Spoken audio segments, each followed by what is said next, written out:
This is my 2023 Ford F-150 Raptor R, and well, it's completely ridiculous in every way, and I love it.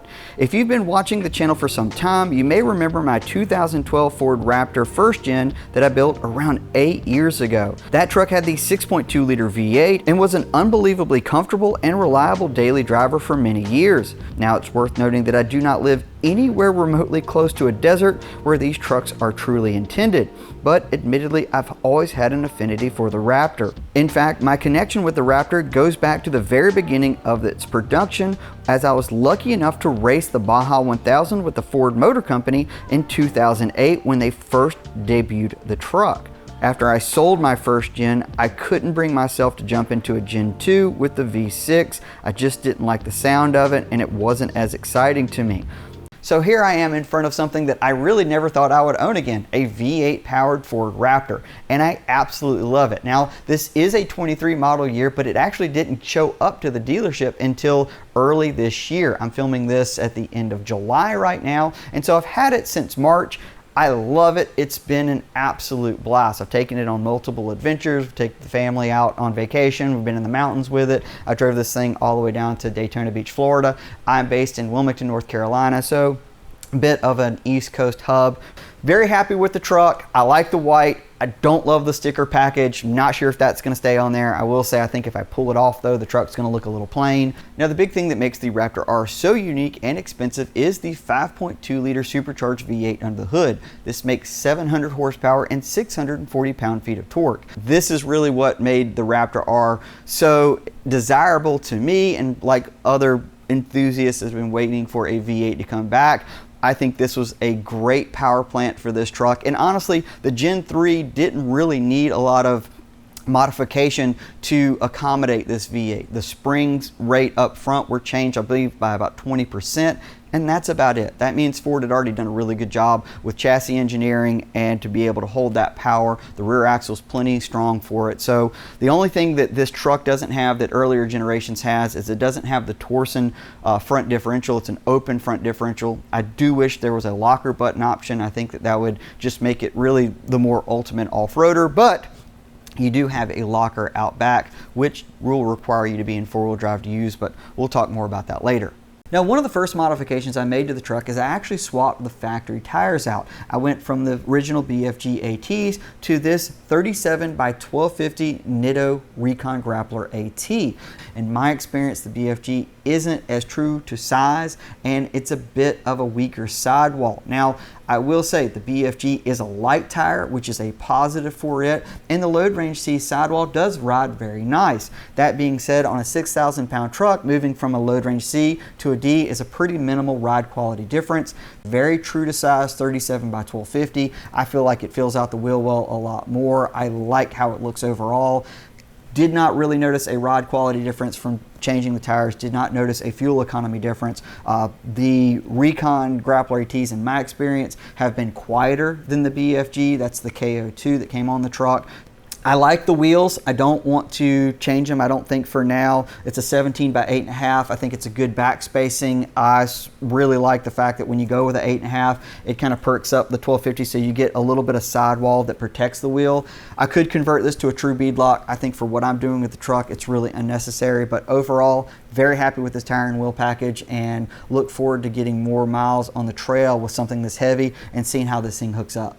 Now, I haven't really made a lot of modifications to the truck because honestly it doesn't need it. I did put one of these really inexpensive Tiger bed covers on here. I think it was like a few $100 on Amazon because I knew we were going to be taking the truck out of town, but I really didn't want to put a lot of money into a bed cover because I'm not really sure long term what I want to do with the back of the truck. I also got rid of the factory antenna because it kept hitting my garage door, and got one of those little stubby Max Racing ones. All right, let's talk drivability. Number one, this is by far the most comfortable truck I've ever driven. Period. The suspension is fantastic. Live valve Fox shocks work so well, and I think the big key here is the suspension. The coils themselves a little on the light side, and for me, for road comfort, I think it's fantastic. The only downside to that is whenever I toss weight in the back, my dirt bike, whatever it is, you definitely get rear squat. So much so that I was kind of on the fence whether I wanted to level the truck, and as soon as I actually started putting weight in the back, I realized that's probably not going to be the way to go.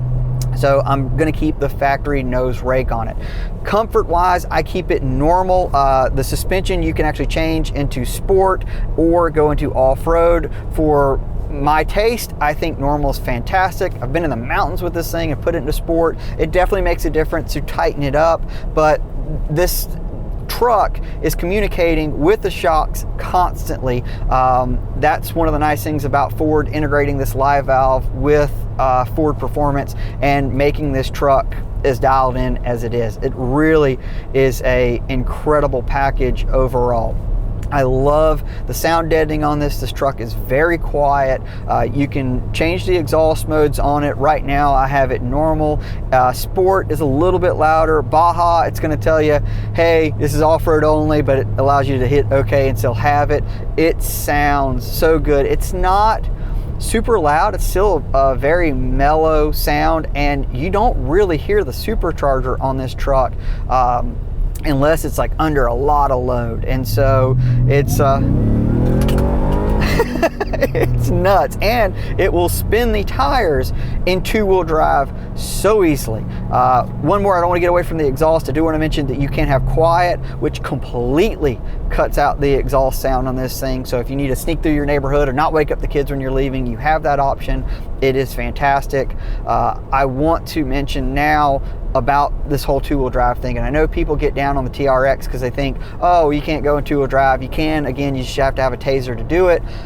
This thing defaults to two-wheel drive, and that makes it drive pretty nice, but it doesn't work as well as I thought. Like, number one, because of the 4Auto, it's got these electronic hubs that kind of go engage, so the steering is already a little heavy. I thought the steering would be a little bit lighter, it having that two-wheel drive option. If you want to actually come off the line and try to get that car and driver as tested 3.6 second 0 to 60, you got to put this thing into sport mode, which is going to put it into 4Auto, and that's going to give you the ability to actually launch this thing from a light and actually hook up. I will show you some clips of me doing this off-road because I'm not going to show you any clips of me doing it on-road and being an idiot. It's nuts. This thing, it doesn't have the power snap right out of the gate like you would think. It actually kind of has to build up, and then it's nuts. It really is. Launching it in Baja is a lot safer and better off-road. Sport is what you want to be on-road, and it's going to give you that nuts sort of like, oh my God. It's a little weird how the power is. This power has that, it's there, and then it's kind of like a two-stroke. It really pops you back. Compared to this direct competitor, which is a TRX. TRX is more of like a linear, it's kind of somebody pushing you in the back, more of a what, and it's more consistent. This just feels like a wild ride, and the truck kind of, you know, tucks back, and it's pretty neat. I'll get into more of this in a later video, but I will say, plenty of power, doesn't need more. Guys that are putting more power to these things, like, it's nuts. It's cool, but it feels right. It feels exciting. It definitely feels more powerful than my old first gen for sure. Overall, just I'm very happy. I usually want to nitpick the crap out of a truck on how it drives and comfort level and all that stuff, but it's great.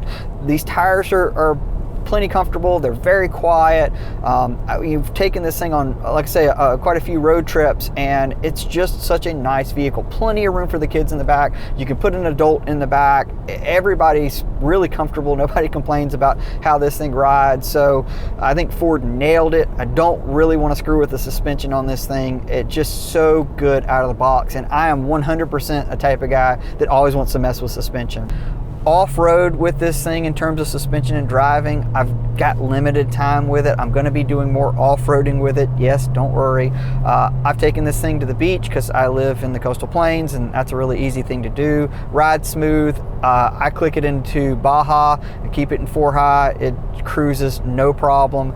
Okay, so I've mentioned TRX a few times, and yes, this is why. This is a 2024 TRX Final Edition, 700 horsepower. I think probably the nicest Ram, at least I've ever driven and owned. Yes, I own this truck as well as that Raptor R. It was never meant to be this way. If I'm being honest, I was looking for a Raptor R, didn't think it was gonna happen. Bought a Final Edition, and the day I took delivery of this truck, I got the phone call that this was available, and yeah, I ended up with both. I don't know if I'm going to keep the Ram. There's some stuff going on. I'll get into more in a different video once I know exactly what the answers are going to be. Beautiful color. I love the flare styling. Visually, I actually think the Ram looks maybe a little bit more aggressive than the Raptor. Raptor may be a little cleaner. I think the fit and finish on the Raptor is better than the TRX. TRX interior, I think, is way better. Mainly if you are trying to haul full-size adults, you just got so much more room back here. These seats are heated and cooled. They recline. It is just such a massive truck. This is I'll hop in here, it is a final edition. So this is, let's see, build number 2928. Super clean. I really like this truck. Don't know if I'm going to keep it. Again, this is why I mentioned earlier, I think the interior on these things is just a little bit nicer than the Raptor, if I'm being honest. Hopefully I'll be able to do a head-to-head comparison of these things. I just got to figure out a few things with this truck first, and if I'm going to keep it and all that good jazz. If you got any questions, just drop them in the comments. Again, I really just wanted to introduce this truck to the channel. Going to be doing stuff with it. I've got too many vehicles. If you've picked up on that, I've got a problem. I should probably consolidate, but you know, I'm having fun. That's what I got. If you got any questions for me, just drop them in the comments. It's like 1,000,000 degrees out here, so I'm all done videoing for the day. I'm gonna go get cooled down, and yeah, if you want to see anything that I'm working on behind the scenes, just be sure to check me out at Ollie Mansour Editor on basically all social platforms. And if you're wondering if I'm gonna build my wife's Bronco, she told me no, I'm not. So yeah, it doesn't get built for now. All right, thanks for watching, guys.